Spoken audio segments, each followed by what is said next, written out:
Okay, hello, and I have to unmute this. All right, and transition.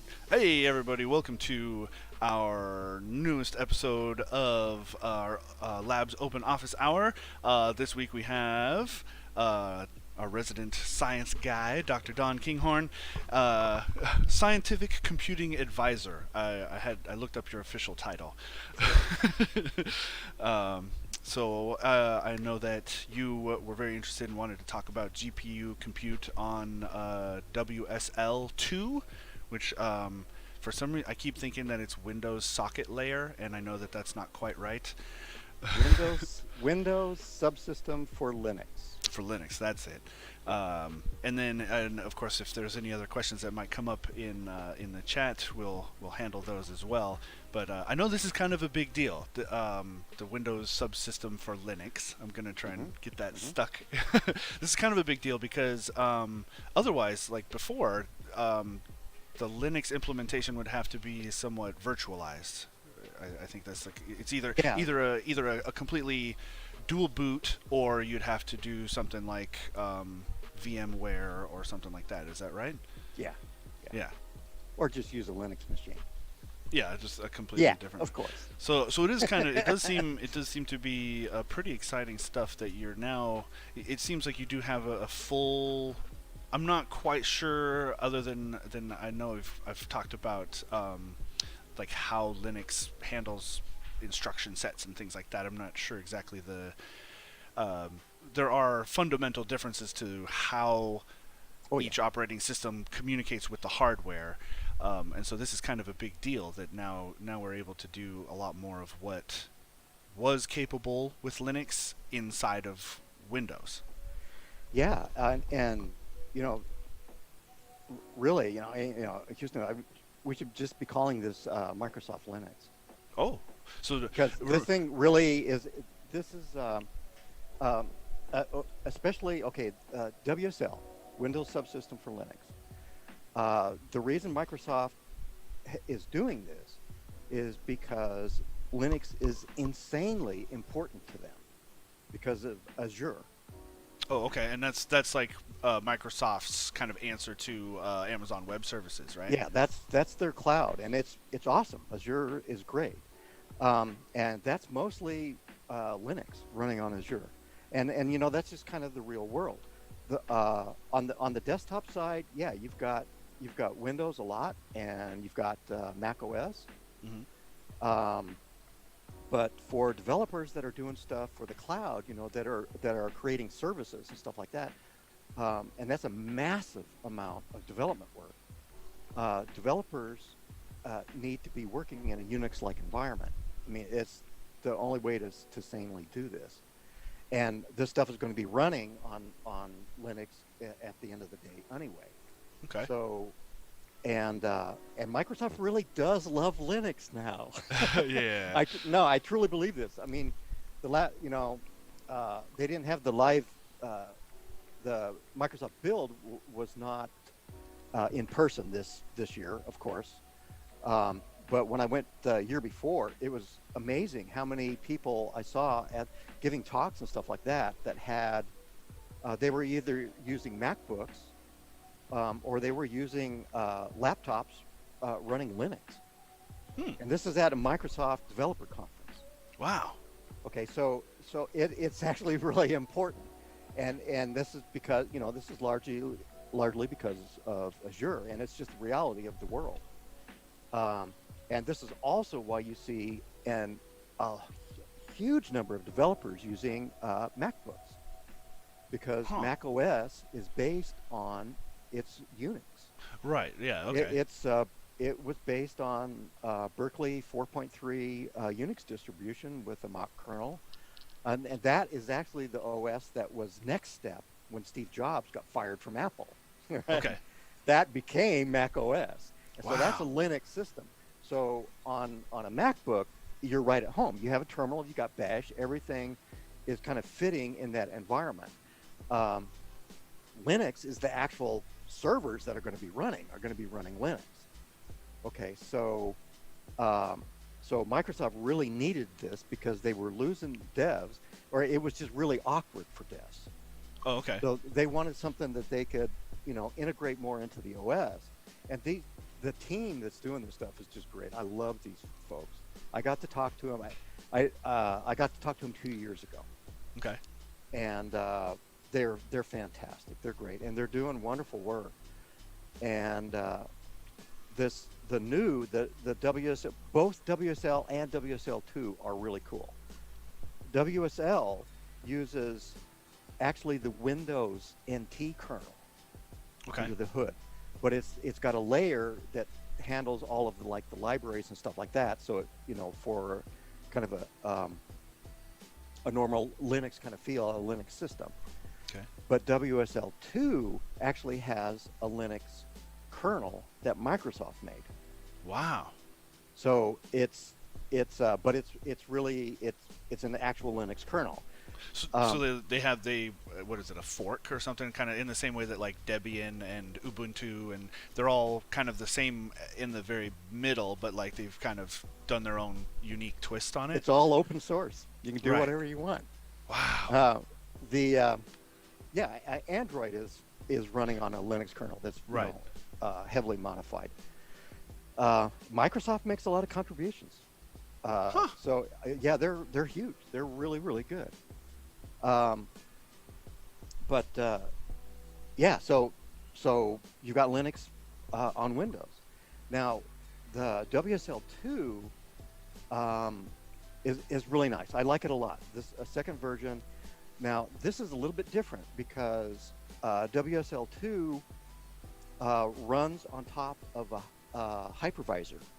So it is actually using like Hyper-V, not the full stack, but Hyper-V under the hood. So and this is something that's really interesting. And William, our colleague in labs, I was asking about this because I'm, checking all this stuff out. I'm going, hey man, this is really awesome. WSL2 is getting good enough that I can probably run some of my Linux stuff on Windows, and it'll make some of our testing easier and some of our benchmarking and stuff. Oh, cool. So what I wanted to know was, okay, you enable WSL2, that means you have to turn on a little bit of the Hyper-V. Okay. It's not the full. You don't have to install everything. You don't have to install the management and all that, but you can. And but what happens when you do that? I'm going to go ahead and explain it if nobody's asking questions, because I don't even know there is one question that's popped up so far, and I think it's gonna tie kind of close to what you're about to describe here. Is there still a 20% plus bump in AMD CPUs in Linux OS versus Windows? Oh, good question. I don't know. I will try to answer that for you. Okay. And so and also just for my own sake, and for anybody who may also be wondering, my understanding is Hyper-V allows kind of like a direct access to hardware. I remember John was fiddling with Hyper-V to get like full GPU bandwidth in a virtual machine, and so I have a vague kind of understanding of Hyper-V. Kind of lets you get full access to the hardware of the machine through a virtualization sort of. I know. Yeah, let me run through it. Let me run through that real quick, because Hyper-V is what's called a Type 1 hypervisor. Okay, so this is going to be kind of like ESXi, the VMware ESXi. The Hyper-V runs on top of the hardware. Okay. So so when you enable Hyper-V, what happens is your Windows OS then becomes a virtual machine. It becomes VM0. Okay. So you've got Hyper-V that's directly. Where's my hand in this video? There you go. Everything's backwards.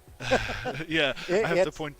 Yeah, but everything is Hyper-V is on the hardware, and then Windows sits really close on top of that. Okay. So it's a privileged privileged virtual machine. Okay. So it still has really pretty much direct access, but there's but it is on top of Hyper-V. So so if you enable WSL2, then you have to turn on the virtualization platform, Okay. which is the core Hyper-V under the hood. And when you do that, you have to reboot. And when you reboot, your Windows OS is actually running on top of Hyper-V. Oh. Okay. Okay. And the WSL2 is also a privileged VM. So it has more direct access to the hardware too. Not as much as the host Windows OS. Okay. It's got a lot of it. So So- it actually works really pretty well. And it solves some of the problems that there were with the original WSL. So it is still essentially running Linux in a virtual machine, Yeah. but Yeah. but maybe like less overhead. Yeah, It's closer to the hardware layer Yeah, than it's say if way I were closer. if I were to use like something like VMware or something. Yeah. Okay. And it performs differently than, actually I should check this stuff out too, than like firing up a Linux virtual machine in Hyper-V. Right. So it behaves differently Interesting. than Okay. that. But it's also that part of the reason to do this is that the whole idea here is to integrate more of the Linux stuff into Windows itself at more of a fundamental level. So this is a big long-term project. But William, I was wondering, I was going, wow, okay, is there any kind of a performance hit on Windows itself if it is now VM0 on a hypervisor? Okay. So William, I just got these results from William this morning, and Hot off the we ran presses. our whole our benchmark suite on machines, and then just as native Windows, and then with WSL2 enabled, so that Hyper-V was enabled. Okay. And it's essentially nearly all of the runs are within like 1%. They're within the margin of error. Oh, nice. Repeatability. So essentially, it had no impact. There was one place it looked like it may have something that was a big one of the video thing imports or something like that.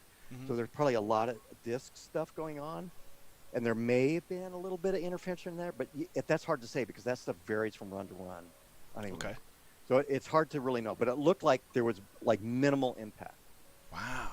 So that's really great. That's really Yeah. great. So now people will argue, and the gamers will go, "Oh, but I've got extra latency now, so I can't game." I don't know. You have Okay, to tell but- me if there's actually really any difference or not. But is that like what? Why would I don't know why that would even be like if you're what I suppose what gamer is going to be wanting to run this on a Hyper-V layer like this anyway? Well, people that use their machines for multiple things. Oh, sure. Okay. I mean, you may be working on machine learning and stuff during the day, and you may want to, want to fire up a AAA game at night. But then you could just reboot, right? I mean, I can't imagine you'd be in the You middle can- of a you can job actually or something disable and it. have You to. can disable it and reboot, but I don't think you really have to. Oh, okay. and That'd be an interesting thing to check too. Like, Yeah, and if any gamers that are really hardcore can actually detect the latency difference, I doubt it because this stuff should be essentially directly onto the host OS. Yeah. If you were trying to run your gaming in a virtual machine, yeah, I think you would probably take a hit and you would hit latency. okay. Running on your host Windows OS with, that's sitting here as VM0, I don't think. Huh. It I mean, could I be can't latency imagine. sensitive. I can't imagine someone at like a pro level, like somebody in competitive gaming would be in this situation. No. But then No, a if pro that's the is case, going to have a dedicated machine for that. and so then like your casual gamer probably isn't going to notice a difference, and so That's cool to know. I game too, and I don't notice anything at all. That's But I'm neat. not playing. I'm not playing real twitchy games or anything like that either. Sure. So it's not. I'm playing War Thunder, right? Right. But I kill in War Thunder, by the way. But So what's your Twitch channel then, Don? When you play War Thunder? yeah, no. I'm not even gonna tell you who I am there. Hey. But but anyway, so it's really cool. So this was great. And thank you, William, for running this. And we'll put that up in a post. So Cool. So that because there's not a lot of information, and WSL2 is kind of taken off. This is a kind of a big deal, and I think a lot of people will be interested in this. Yeah. I think it will be very interesting to see. Yeah, I love it. I think it's great. It gives me a way to. It makes Windows more usable for me. Mm-hmm. Okay, for me personally, and I still run into issues, but man, having this is just fantastic. Okay, so now for the latest on that. Okay, I run in the Windows Insider developer channel. Okay. That's the Windows that I'm using, and it's right now like build 2152 RS. It's the build. This build updates like every week.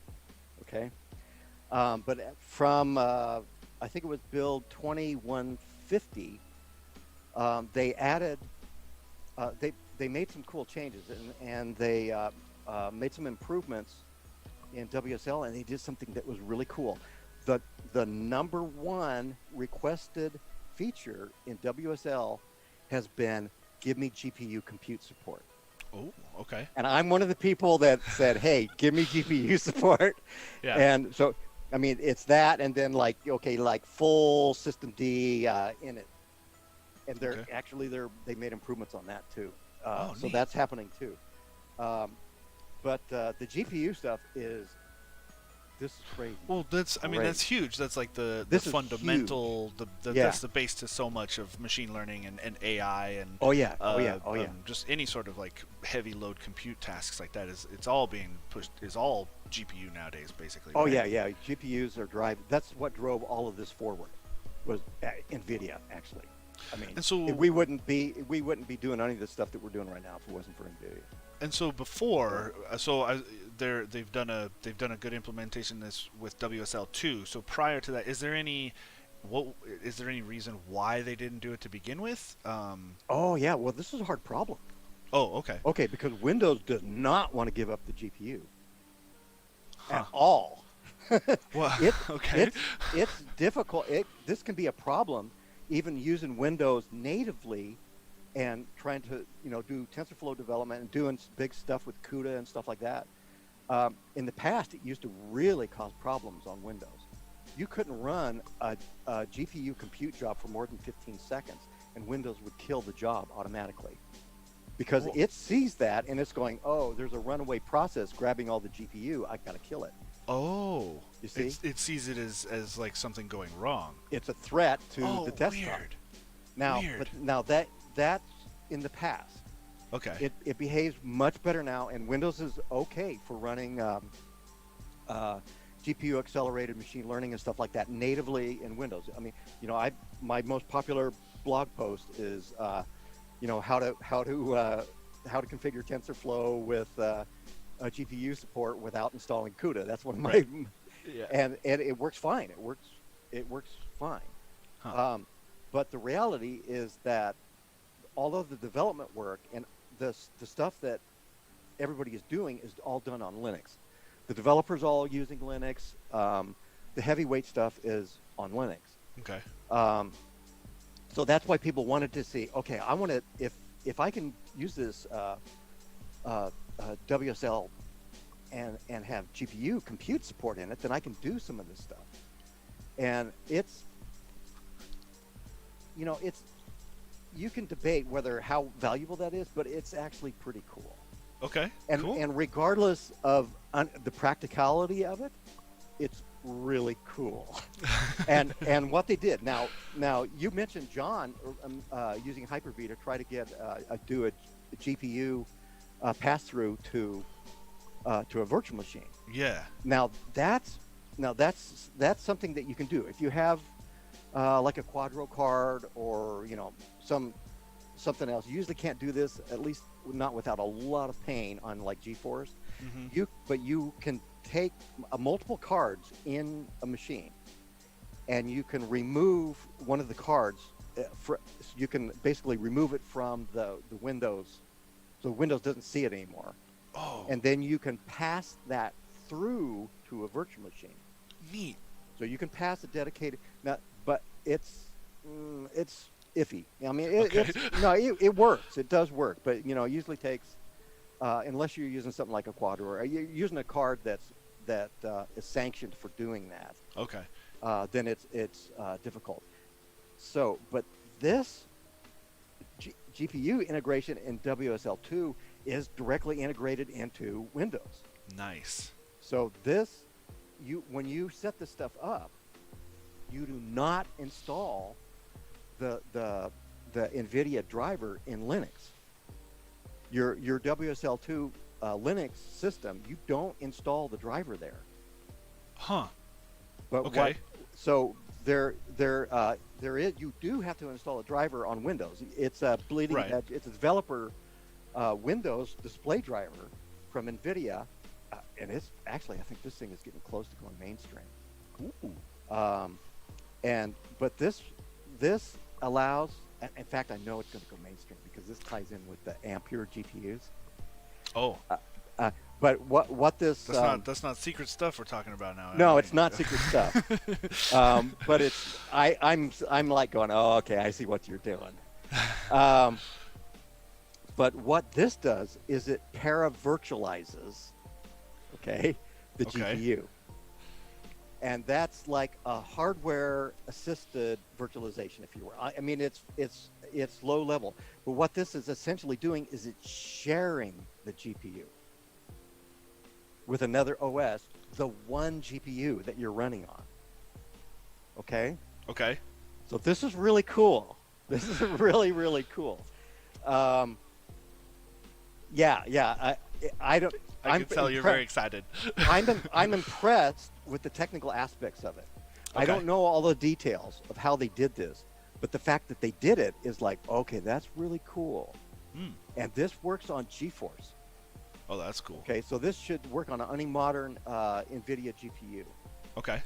And this is, at this point, this part of it is NVIDIA only. Okay. Okay. There's another little thing, and maybe I'll come back to it and talk about it. That's another really cool thing that Microsoft and NVIDIA have worked together on. That will be for any GPU, and it's really cool too. But that's another one. This is stuff that was just announced by Microsoft.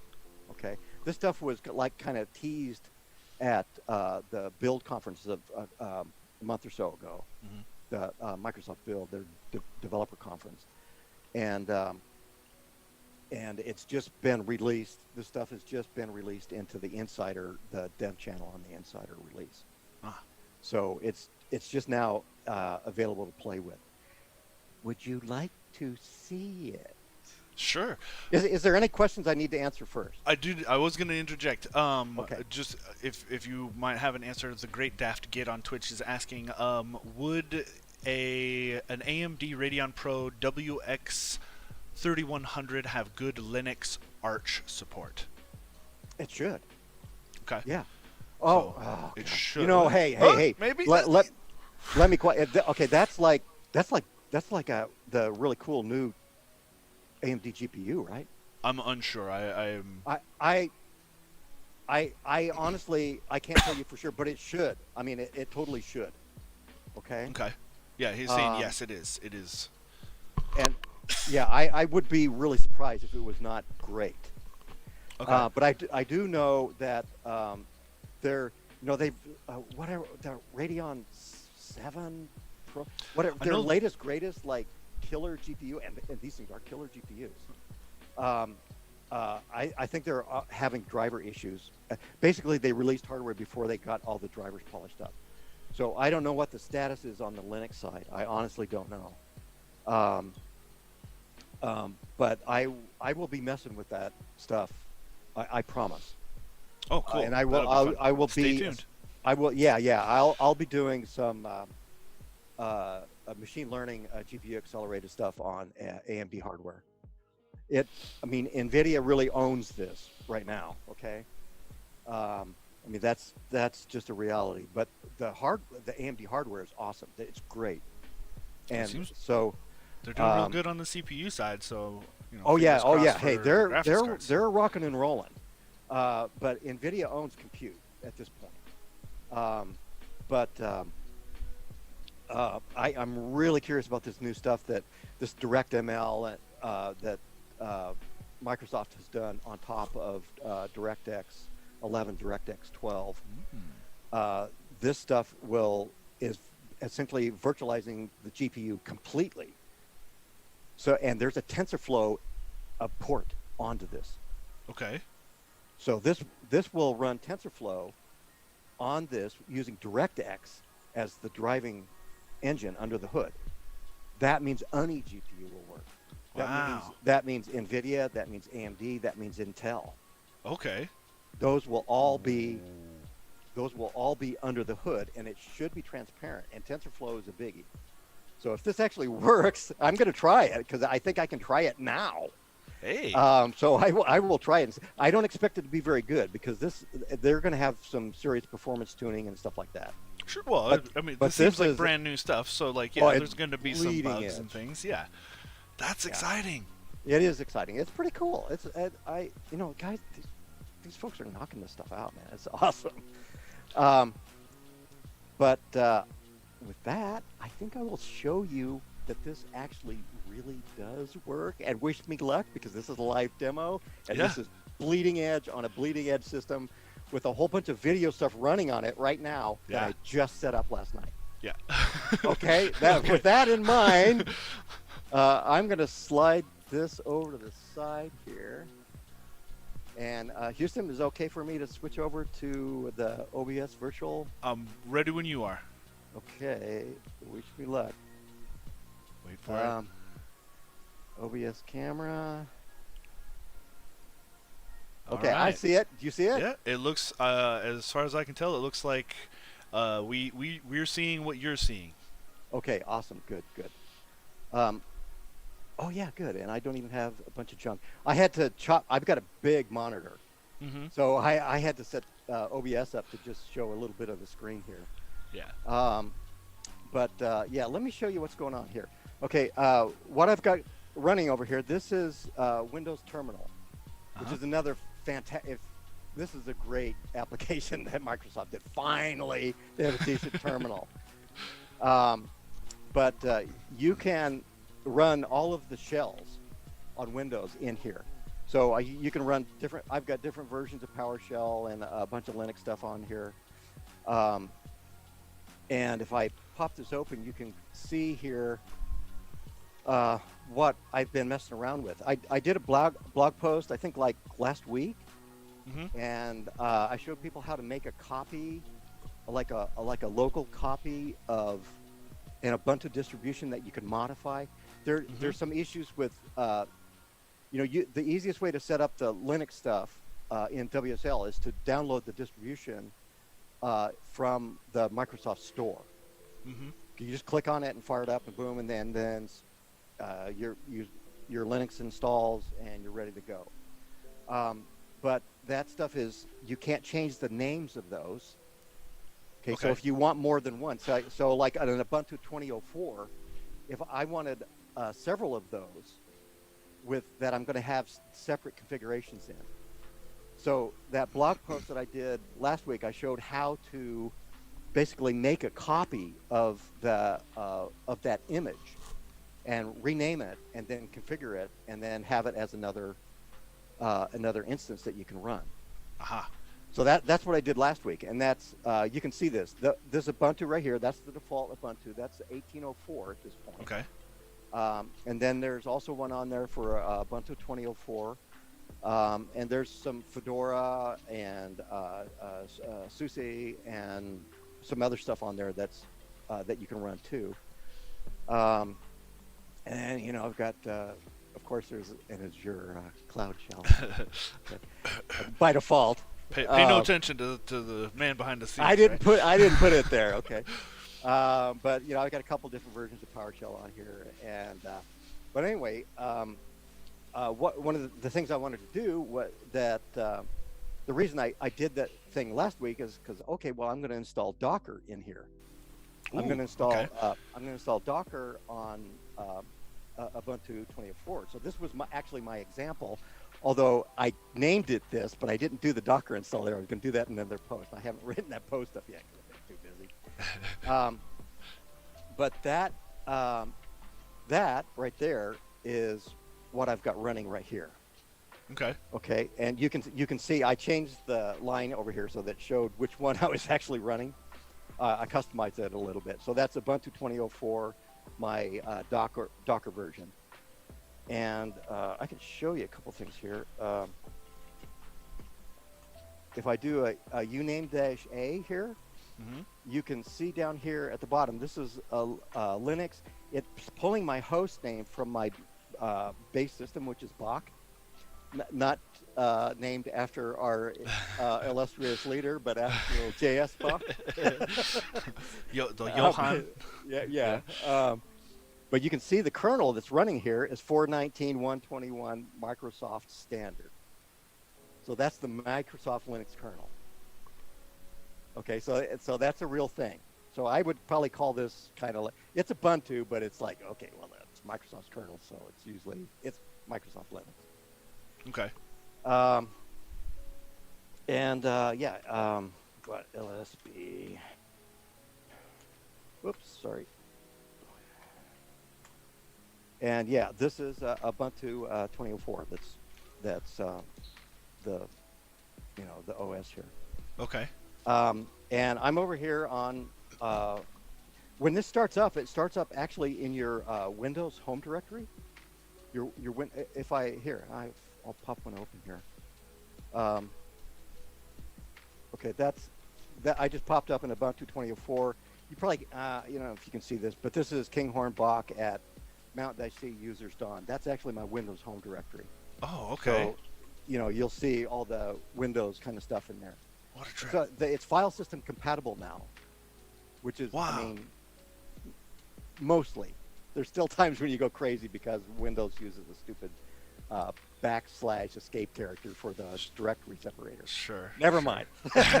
That's a whole nother. That's a whole rant. But nice thing is PowerShell will actually let you use / and stuff like that. So it's not so much of an issue anymore. But anyway, so okay, here I am. I'm in that Docker build. I've got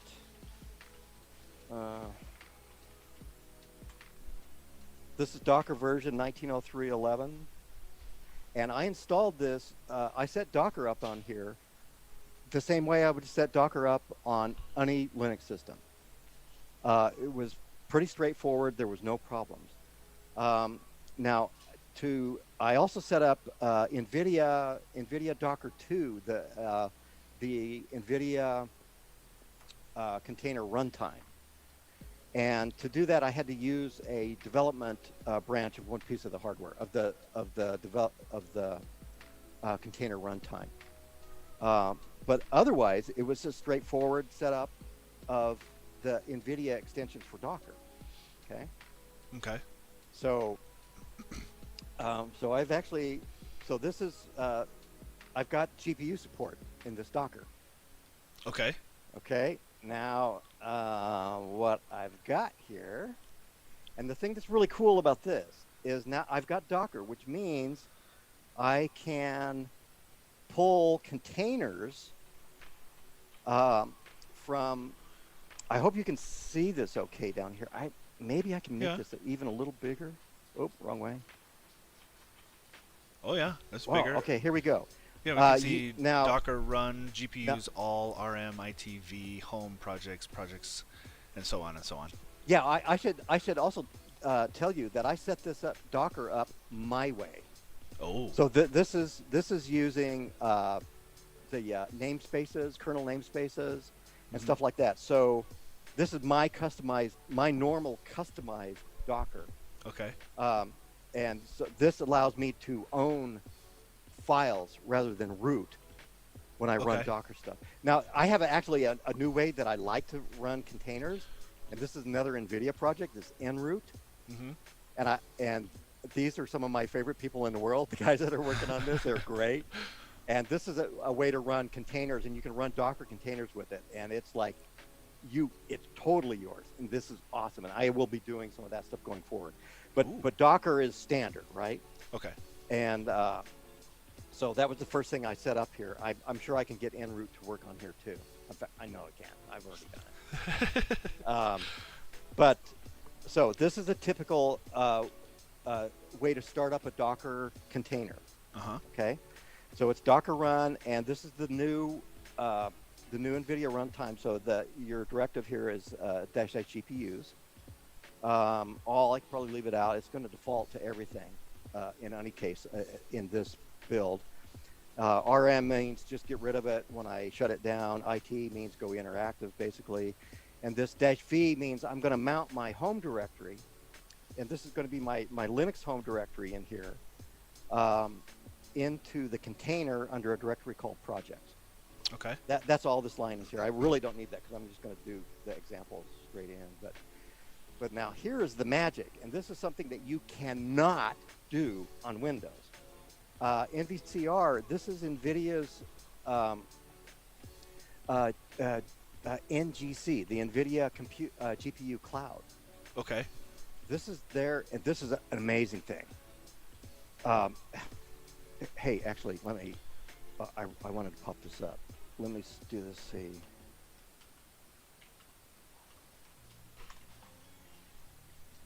Okay, let me pop up NVIDIA NGC. Sure. This is, these are Docker containers that NVIDIA maintains and optimizes for GPU. Ooh. And there is tons of it. And this stuff is fantastic. NVIDIA's got buckets and buckets and buckets of stuff up here. Wow. So if you've got Docker running, you can access NGC and pull NVIDIA's containers for this stuff. And this is exactly what I'm doing. I'm going to pull the latest release of the TensorFlow container. Okay.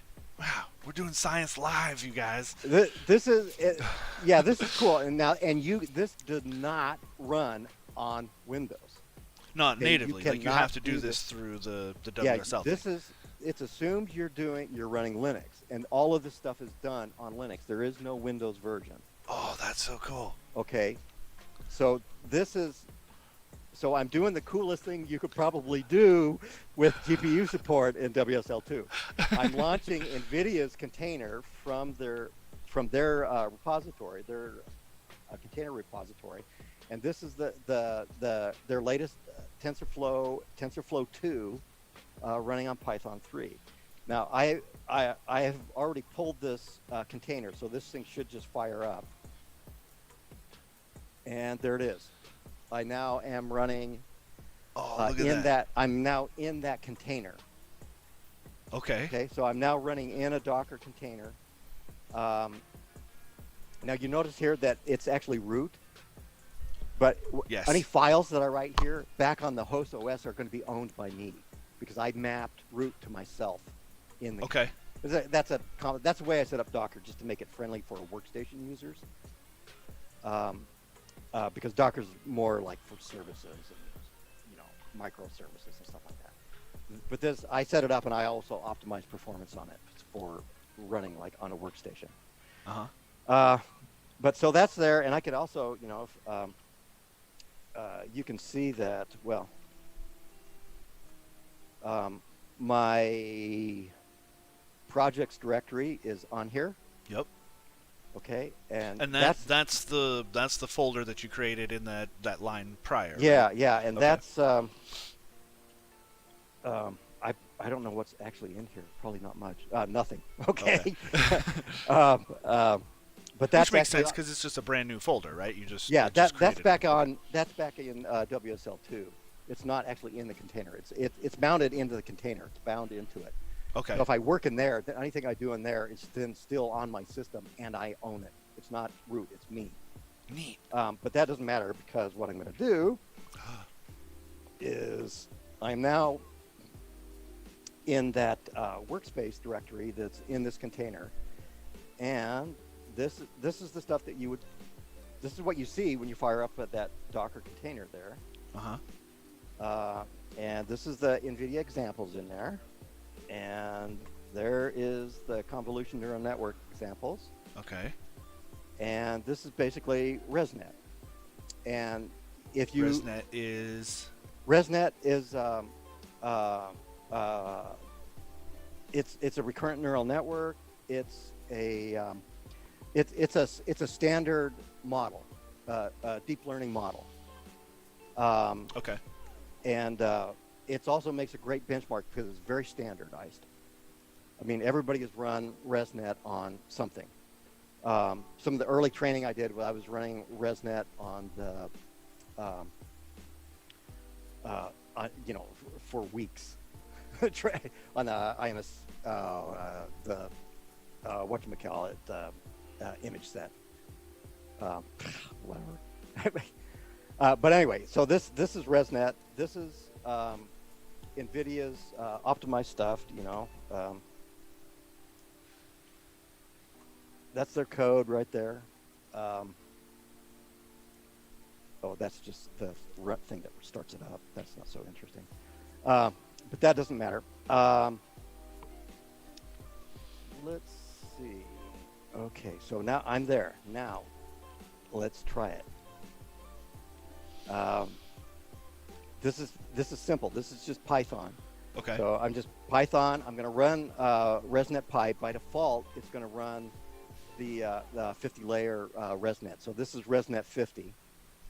I've set the batch size fairly small because I got out of memory problem. I'm running on a. In fact, you can. This is really small. You probably can't see this, but I've got a RTX 2080 Ti in this box. Okay. Okay, and so just as a reminder to the folks at home, Don's running this on his Windows machine while we're in this Zoom call, while we're live streaming in Windows in WSL2. So with OBS running too. Yeah. yeah. All of that stuff. Yeah. So there's already quite a bit going on with the GPU. Yeah. Okay. And now I am going to hammer on it. Right. This is one of my standard benchmarks. If you look at my posts on GPU performance and stuff like that, I usually do a ResNet 50. And what I do, I run that on Linux, and I set up Docker, and I just fire this exact up, this thing right here. So if you look at my old blog post, this is what I was running. And, okay, I'm going to hit enter here, and we'll see what happens. Oh. Yeah. If Don gets disconnected, we'll know. One thing that's kind of interesting here is that there is no NVIDIA driver in here. I noticed the warning earlier that it said that there was no. Yeah, it said there was no. Yeah, and that's kind of funny. It's because you haven't installed the driver. It's not detecting that, so it's not saying like NVIDIA SMI and all that. That's saying that there is no NVIDIA driver installed on this particular like Linux instance or whatever. Yes. It's still using the NVIDIA driver that's installed on your Windows machine, your Yeah. Windows virtual machine, essentially. Yeah, right? it's my Windows machine, my Windows name, and that's exactly what's going on. And this is the magic here. This is the magic, and you'll see that this really is running on the GPU. Okay, and I'm using Tensor cores. I set it to FP16, and let's fire it up. Now, okay, it is running. You can see I've got CUDA GPU executor. Okay, it was looking. This is NUMA stuff. Okay. You get a whole bunch of diagnostic stuff, but you can see now it's got physical GPU device 0 name GeForce RTX 2080 Hey, there Ti. it is. So it's got it. It's got the card. And it's loading lib DNN. That's the neural network library. Okay. So all the CUDA stuff is loading in here, and this thing is cranking. Hey, there it goes. Yeah, I'm not even getting any memory kind of warnings or anything like that. So, yeah, this is actually running a training on synthetic data. It's just random noise that I'm using for the image inputs. Okay. It's just random, like a random pixel image. Okay, and so images. just to kind of, I guess, take a little bit of a step back. This sort of, I guess, job would be similar to like when you do like a reverse Google image search. It's going to find you all the same images that kind of look like hot dogs or whatever. Well, Yeah. this would be the as big like the hot dog thing, right? Yeah. Okay, they trained a neural network to recognize hot dog or not, right? Right. Remember that Right. one? Yeah. This is actually training a network. Okay. This is Okay. the training step of that. This is the compute intense part of that. This is Ah. the stuff that really um, This is uh, how it finds the patterns. Like here's a million images of a hot dog, and so it's trying to figure out it's why they figuring all out what a look the hot same. dog is. Yeah. Yeah. Oh, that's so Yeah, cool. that's exactly what this is. So this was a TensorFlow training job on ResNet 50. I'm just using it as a benchmark. So I'm not like training on an actual image set. Right. This So you were that's saying this why, is random noise. yeah, that's why the performance down here, but this is doing the full thing. It's running did it. optimization. It's trying to optimize the parameters. Oh, that's so cool. But it's just random stuff. So this top 1%, this stuff right here doesn't really mean a lot. Okay. But that would be basically like the percentage of against a sample set of how good your model was producing. But Okay. this is there's really no real data there. Right. So this is just actually exercising all of that machinery as Whoa. a benchmark. And this is what I use for benchmarking GPUs for machine learning. Okay. And this doesn't look terrible. When I do this is how many images were processed every second. And ResNet 50 is a big model. Okay, it's not small, so there's a lot going on here. There's a lot of GPU. If I ran this on the CPU, we'd be waiting for an hour or so for it. Wow. But yeah, this was pretty quick. Running, Yeah, 88 seconds it says. yeah, running 300 time steps on here. Yeah, that's pretty good. Now, I usually take kind of the iteration that this is running 64 images in a batch. If I increase the batch size, I would get a little bit better performance here. Okay. But when I was testing this before, if I would do like my normal 128, like on a 2080 Ti, then I hit some memory issues. Oh, okay. And that's because Windows is using the same exact GPU. Right. It's well, yeah. So some of those resources are being used just to draw the image on the screen. Yeah, but so this driver and this stuff that's going on here is basically sharing that GPU. Yeah. So it's basically isolated. This is some of the new things that are in the new driver right now. They're talking about what are they calling this? Where basically the new driver is allowing the GPU to do its own memory management. Mm-hmm. It's in some posts today. They're talking about the new driver release and stuff like that. Oh, neat. But this is kind of what's going on here, because NVIDIA this stuff is looking at finding that GPU, and it's going, oh, okay, I know what this is. I'm going to reserve a bunch of that memory for running this job, and I'm going to run it. So it's sharing that GPU, which is really, really cool. And is that I may use the wrong vocabulary here, but is it dynamic, or does it ask and say, "Hey, I'm going to need this much memory to do this job. Let me have it." It looks to me like it's dynamic. Oh, because so it can ask like, "Hey, I need some more. Let me." Yeah, I've gotten some better job runs than that. Okay, when I first tested this at FP16, I got like 330 images per second, Mm-hmm. but I didn't have all this other stuff going on. Right. So it's taking as much as it can get of that GPU, Okay. which is pretty cool. Now, I guess that's why that first step says 29.6, and then it jumps up from there. oh yeah, It's like, that right there, that's kind of like a warm up. That's a lot of stuff is getting initialized at that point. Okay. So yeah, that one is always bad. Right. Okay. But yeah, it's after it's get going, and when I'm going to report a benchmark, I usually right here I would say that this is 282 images per second. Mm-hmm. Now, that is impressive, but it's not fantastic. Okay, Okay. but out of fairness, this is not optimized for performance yet. This is Right. bleeding edge. I mean, this is only a few days old. This is it Wow. really existed. Okay, so there's a lot of performance optimizations that will be done, and but we can take a look here. Now, this is one of my blog posts. Uh-huh. This is actually the post where I was looking at the 2070 Super, Okay. and so I was running TensorFlow, and this was a while back. But yeah, I ran my normal stuff. Okay, I was not seeing what TensorFlow I ran here. But, okay, this right here is at FP32. And then down here is with tensor cores. And yeah, you can't, I don't know if you probably can't see this too good. I don't know if, say, what do I do for that? Control plus, I think. Yeah. Yeah, there we go. There we I go. got it. Okay. Now, I see 12080 Ti there. yeah, where's the 532. 120? Yeah, 12080 Ti, 532 images per second. Okay.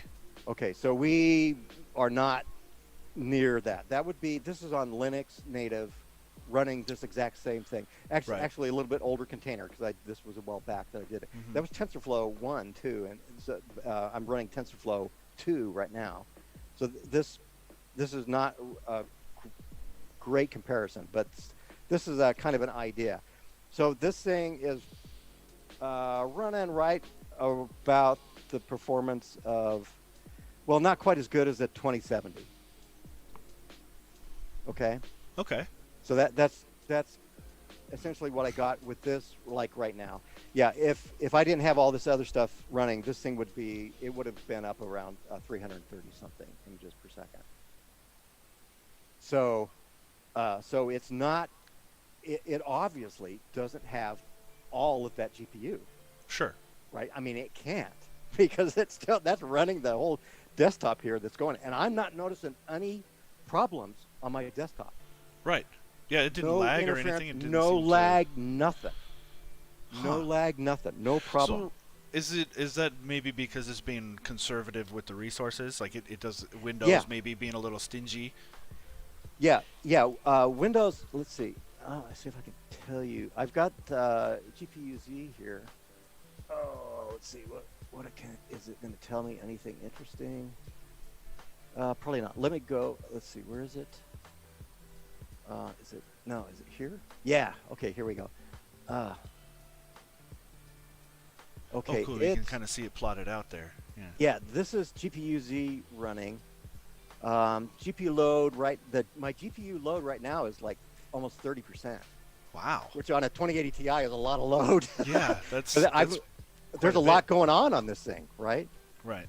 And it's using up like 1.6 gigabytes on that GPU right now.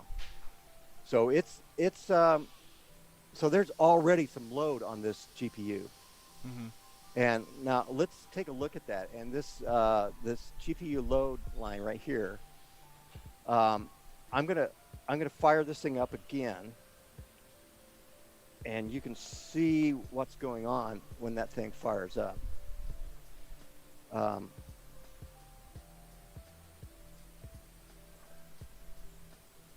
Okay, it's initializing right now, so it hasn't Right. started doing any compute.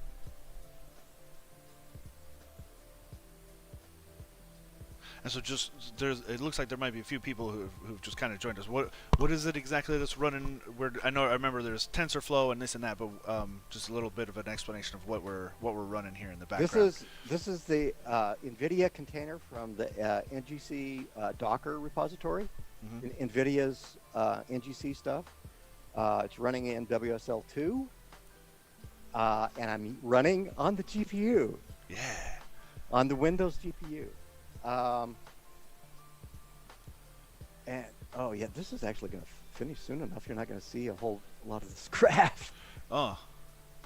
Well, yeah, the GPU load is actually doesn't look all that high.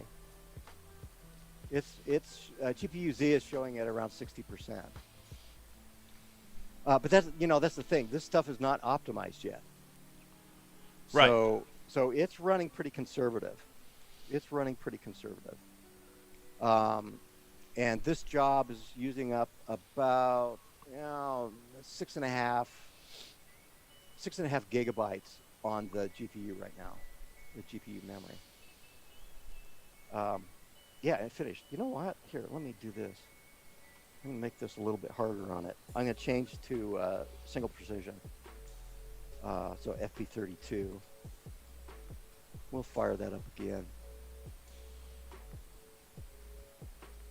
I don't know if this will put more load on here. It might. Boy, it's getting warm in my office. Yeah. I've got the windows closed and the AC, I'm getting toasty in here. Oh, okay, you see this? Now you're getting these memory errors.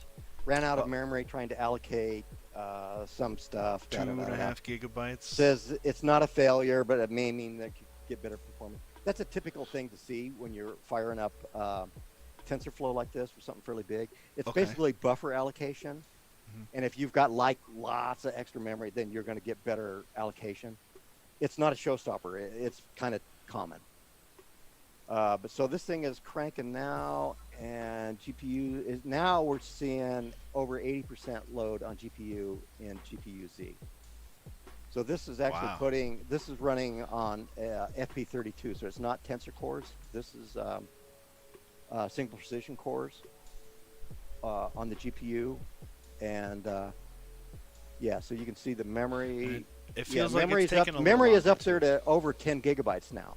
Wow. So I'm getting close to maxing out the memory on this GPU. And it feels like it's taking a little longer too. Oh yeah, between each step here. Yeah, FP16 runs basically twice as fast. But yeah, this is putting a lot heavier load on the GPU. It's using up almost all the memory on this card. So if I had set that batch size any bigger than this, it would have crashed. It would have given an out of memory error, because it's so yeah, this thing is crank, man. Yeah, I've almost got this card maxed out. It's up there. That's pretty cool though. Yeah, this is amazing. Wow. It really actually does work. So I am running WSL2 on Windows with Ubuntu 2004 installed, Docker installed, NVIDIA Container Runtime, and the NVIDIA Docker 2 installed. I'm using the GPU.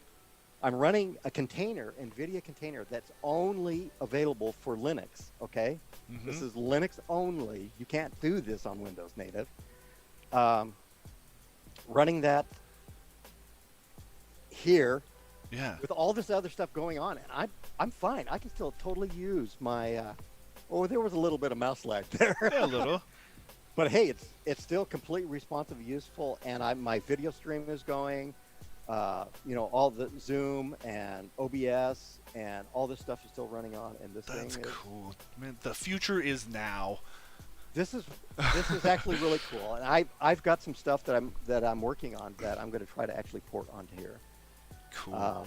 With Jupyter Hub and the stuff that I'm doing for our machine learning server appliance our developer box that is going to go live pretty soon. That's pre-configured. Yeah. I'm going to try to actually run this stuff on here too. That'll be cool. Yeah. Now, wow. Okay, we hit our hour, man. I hope some people got to see this. If they didn't get to see it live, maybe they'll get to see it. Oh yeah. The VOD will be up in just a few minutes after the stream. I think it takes a while for YouTube to process, but otherwise, actually, it should be almost instantly available. I think. I'm not sure the process time. Yeah. Should I switch back over to myself here? Yeah. Let's do that, and we can say. Man, I know we could have probably done 2 hours of this, and it would have been just as fun. This is pretty cool. Like I said, this is the most requested feature for WSL2. okay, let me switch back over to here, and video back on, and there we I go. am. Hey. Woo! Oh, that was cool. Wow. Yeah, and everything is still running. There was no crashes or anything like that. Awesome. That's great. That is super cool, man. So, I mean, I guess the big I guess benefit here is that now you don't have to have a separate machine. You don't have to have a separate install or I mean, you can just basically it's all just right there. If you have a Windows machine, you can just do this stuff now with so much less hassle. Oh yeah, and like I said, this is a project, long-term project. Yeah. So this is work in progress, and they're making crazy progress. This is just great. Yeah. And this is a really important developers tool. Mm-hmm. Because like I was saying earlier, it's part of the reason that a lot of devs use MacBooks. Is for that built-in that they have terminal to have and that all of Unix-like environment. Mm-hmm. So, and ultimately they're going to be serving up onto Linux. Okay, you can run servers and stuff like that. You can do that development work in WSL too. You can do that in here now. That's cool. And this what this demo that I just did here, this is actually running the freaking GPU for a heavy-duty machine learning task. Yeah. In WSL2, using Docker containers for something that's not available on Windows. I think that is the big takeaway is that was a Linux only Docker container. You can't do that without WSL. Like that is hands down. They're full stop. You cannot do that on Windows. Yeah, natively. It's just you just can't do that. And now and like I said before, you can totally do machine learning work on Windows, and it's okay. I mean, and you will get better performance than what we just got over here. That's cool. Okay, because this is still is early for optimization work and stuff like that. Right. But the fact that this thing and it worked. Without a hitch, like it didn't crash. It sped out good results. Yeah, this is totally usable. It's totally usable, and even with this, I mean, this is way faster than running on the CPU. Okay. Yeah. Even though I got a decent CPU in here,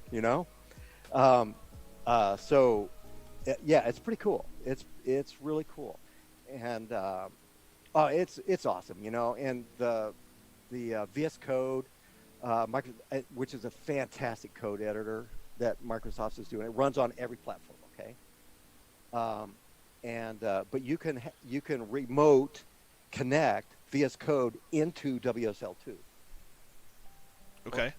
Into WSL, so you can do like development work that you might want to do like on a cloud or on some Linux server somewhere. You can do that locally on your machine in WSL. It's crazy. It's actually crazy. All of this stuff running, it's pretty cool. And I'm totally impressed with it, to tell you the truth. Yeah. And I'm enjoying it immensely, and it makes my life way easier because I mean I literally have to have terminals, and I have to have Bash. Right. I have to have that environment for doing the stuff that I'm working on, and so I connect to other machines remotely and stuff and do all that, and I'm working on a project that's hardware and software that we're going to be launching here soon. Hey. And that will be a Jupyter Hub server with an admin interface using Cockpit and it's all browser based. Okay. And it can be run remote. So you can use that from Windows or Mac or anything. Wow. But so I'm doing that development work. That's all on Linux. I'm going to try to actually set that stuff up here and serve it out of WSL, because that would just be so cool. It would just be so run Jupyter Hub server in WSL2 with GPU support. Okay. Now I got to say this stuff is not mainstream yet. This is um, this build is probably a lot of this stuff is going to go into the next feature update for Windows, Okay. probably for the fall update. Okay. I don't know if this stuff will wind up in there or not, but it might. Oh. And the reason is because it might be timed along with Nvidia launching new GPUs. Oh. Because I think those Ampere GPUs are going to be able to take insane advantage of what the stuff that's going on under the hood here.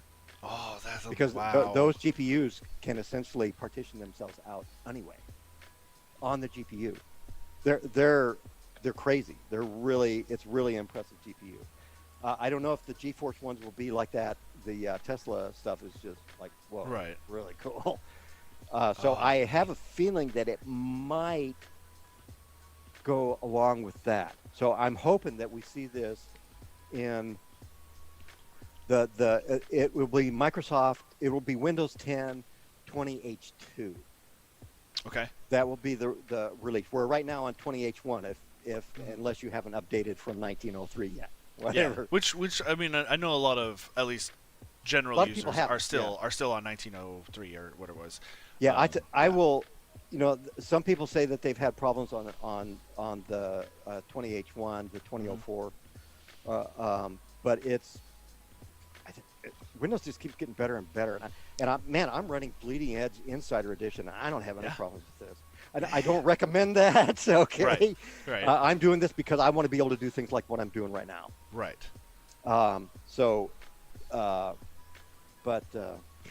Yeah, man, they're getting really good.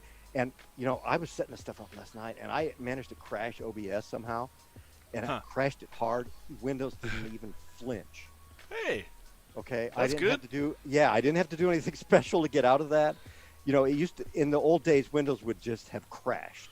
Right. You know, Yeah, but blue that doesn't screen, happen. hard lock kind of stuff. Yeah, it That's really doesn't awesome. happen anymore. It's pretty darn good. Yeah. It's pretty darn good. It's definitely usable. You know. So you know, you still, you know, I've got to have Linux. So. Right. And but I'm getting closer to not feeling like I have to have a Linux desktop machine. Ooh. That's pretty radical for me to be saying that because I've been Yeah. using Linux on the desktop for 20 years. You're right. That's a bold statement, Don. Wow. Yeah, I really like the new Windows 10, and I actually set it up. It looks almost identical to my Linux setup too. Right. I mean, I don't have any icons or anything like that on my desktop, and I've got terminal windows in my browsers, and I've got the bar up on top and all that. You know, so I can go back and forth, and I hardly even notice that I'm in a different OS. That's cool. But it's just fun playing with new stuff. So I like to when Microsoft is doing cool new things, I definitely like to try it out. Yeah, if I get frustrated, I'll go back to my Linux box, and there's still some things that drive me crazy on Windows. But you know, yeah, it's fun.